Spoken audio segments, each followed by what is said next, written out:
जय माता दी दोस्तों, आप सभी का बहुत बहुत स्वागत है आपके अपने YouTube चैनल व्रत त्योहार कथाएं में। मैं हूं आपके साथ रिमझिम शर्मा। चैत्र नवरात्रि की आप सभी को बहुत बहुत शुभकामनाएं। मां भवानी आपके जीवन में हर प्रकार की शांति, सुख, समृद्धि, उन्नति लेकर आए। जो भी आपकी मनोकामना हो, माता रानी की कृपा से इन्हीं चैत्र नवरात्रों में वो पूरी हो जाए। दोस्तों, चैत्र नवरात्रि देखिए, चैत्र नवरात्रों का, दोनों ही नवरात्रों का वैसे जो प्रकट नवरात्रि होते हैं बहुत विशेष महत्व होता है। चैत्र नवरात्रि से ही हमारे हिंदू नववर्ष की शुरुआत होती है और जो शुक्ल पक्ष की प्रतिपदा तिथि होती है, इस दिन से ही हम चैत्र नवरात्रि मनाते हैं। तो इस बार की चैत्र नवरात्रि देखिए 30 मार्च से शुरू हो रहे हैं और 6 अप्रैल को समाप्त हो जाएंगे। नवरात्रों में देखिए हम बहुत तरह से माता को प्रसन्न करने की कोशिश करते हैं। कई लोग देखिए पूरे 9 दिनों के व्रत उपवास में रहते हैं, घट स्थापना घर पर करते हैं, ज्वारे बोते हैं।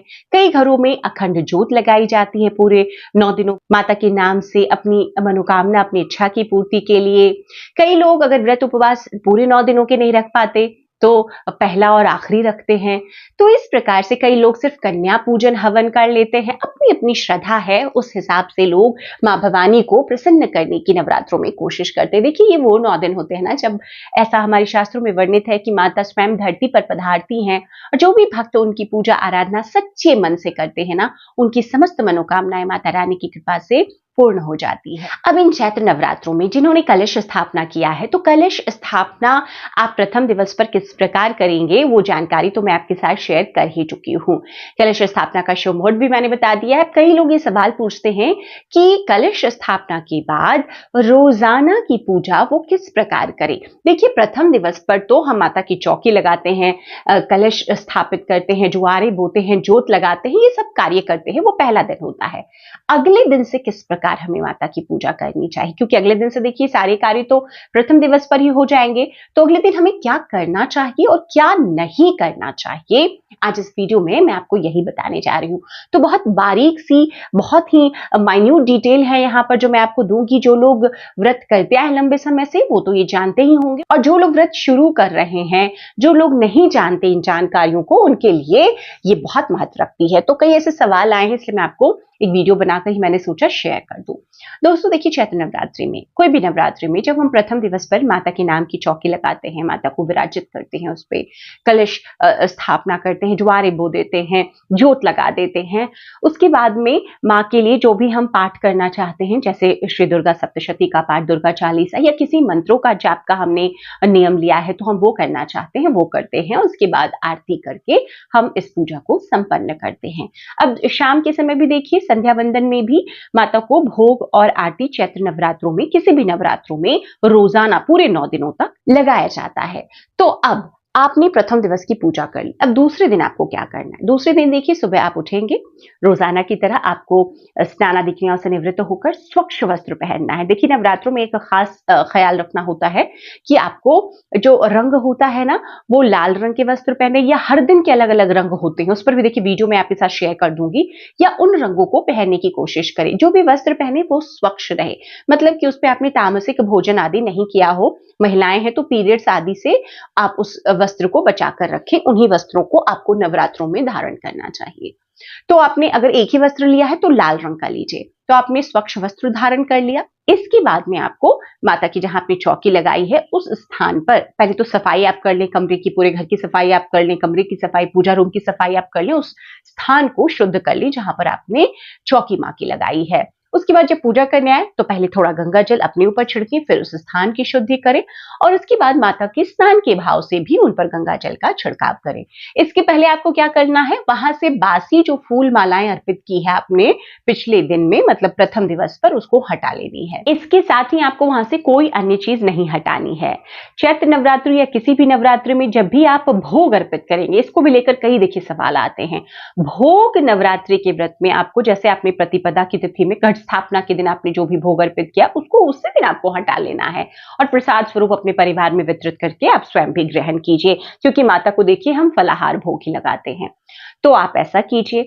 दूसरे दिन भी आपको, जैसे आपको सिर्फ वहां से फूल मालाएं हटानी है। अगर आप नई चुनरी माता को रोजाना रंग के मुताबिक देना चाहते हैं तो आप नई चुनरी उसी चुनरी के ऊपर में लगा दीजिए। आपकी जो पहली प्रथम दिवस की चुनरी है माता की, आपको वो नहीं हटानी है, तो इस बात का ध्यान रखिए। सिर्फ फूल माला बासी हो गई है उसको हटा लेना है, भोग तो आपने पहले ही हटा रखा है। उसके बाद माता को फिर से आपको, जैसे आपने स्नान का भाव करा दिया गंगा जल का छिड़काव करके, उसके बाद में आपको दीपक जो है आपने प्रज्वलित कर लिया, अखंड ज्योत लगाया तो आपका तो प्रज्वलित है, नहीं तो आपने एक शुद्ध दीपक फिर से घी का आपको प्रज्वलित कर लेना है, धूप लगा लेना है। उसके बाद में माता को पुष्प अर्पित करना है, अक्षत का छिड़काव करें, सिंदूर, रोली, कुमकुम, लाल चंदन, जो भी आप माता को रोजाना की पूजा में अर्पित करना चाहते हैं वो अर्पित कीजिए और उसके बाद भोग लगाइए। उसके बाद में आपने जो भी जाप करना है उस जाप को कीजिए और आरती करके अपने इस रोजाना की पूजा को आप पूर्ण कीजिए।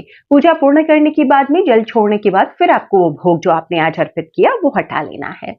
फिर शाम में आपको माता को फूल भी नहीं हटाना, शाम की पूजा में फिर से आपको भोग सिर्फ लगाना है, दीप प्रज्वलित करना है और आरती करनी है। तो मतलब शाम की पूजा में आपको कुछ नहीं हटाना, भोग सिर्फ लगाना है और दीपक लगा करके आरती करनी है। सुबह की पूजा में आपको पुष्प वगैरह भी अर्पित करने हैं। तो इस प्रकार से रोजाना की पूजा, फिर तीसरे दिन भी आप इसी प्रकार करेंगे। आपने वहां से बासी फूल हटा लेने हैं, फिर आपको जो पूजा होती है नियमित पूजा वो करनी है।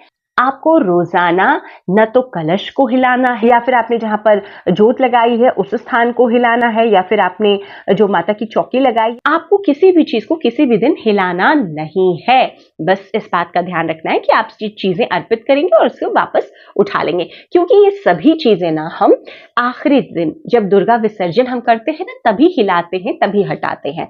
हाँ, एक आप काम करेंगे, जैसे आपने ज्वारे बोए हैं तो उस पर हल्का सा आपको गंगा जल का छिड़काव करते रहना है, देखते रहना है कि आपके ज्वारे आ रहे हैं ठीक से या नहीं आ रहे। तो जल का छिड़काव आप वहां पर पूजा जब करने जाती है तभी आप कर लीजिएगा। बाकी किसी चीज को आपको हिलाना डुलाना नहीं है, अर्पित करना है भोग और भोग उठा लेना है, जोत लगाना है, आरती दिखानी है। इसी प्रकार से आपको नियमित पूरे 9 दिनों तक पूजा करनी है। जिनके यहाँ 8वें दिन पूजा संपन्न हो जाती है तो 8वें दिन की पूजा इस प्रकार करके आपका जो भी पाठ है वो आपको संपन्न कर लेना है और उसके बाद आपको हवन करना है। हवन के बाद कन्या पूजन करके, कई लोग देखिए 8वें दिन ही कन्या पूजन के भोग से व्रत खोल लेते हैं और कई लोग ये कर्म 9वें दिन करते हैं, नवमी के दिन करते हैं। तो जैसा आपके कुल में रिवाज हो, आपके परिवार में आपने जो संकल्प लिया है उसके मुताबिक आप कीजिए। तो रोजाना की पूजा इसी सरल विधि से आपको करनी है। भोग में देखिए बहुत तरह के विशेष भोग होते हैं, इस पर वीडियो मैंने आपके साथ शेयर किया हुआ है, उन वीडियोस को भी जरूर देखिए। जरूरी नहीं है कि सभी वीडियोस हर साल मैं आपके लिए रिकॉर्ड करूं और आपके साथ शेयर करूं। बहुत सारे वीडियोस मैंने नवरात्रि पर आपके साथ बनाए हुए, एक प्लेलिस्ट में भोग बना करके मैंने आपको दिखाए हैं, क्या 9 दिन के भोग होते हैं वो दिखाए हैं, भोगों का क्या महत्व होता है सभी बताया है। तो उन वीडियोस को भी जरूर देखिएगा। नवरात्रि के व्रत में क्या खाना चाहिए क्या नहीं खाना चाहिए, यह भी जानकारी मैंने आपके साथ कई बार शेयर की है, उन वीडियोस को भी देखिए अगर इस तरह की जानकारी चाहिए तो। और अन्य कोई भी जानकारी चाहिए तो कमेंट बॉक्स में कमेंट कर मुझसे पूछिए, मैं कोशिश करूंगी आपके उन सवालों का जवाब देने की। वीडियो देखने के लिए बहुत बहुत शुक्रिया। जय माता रानी।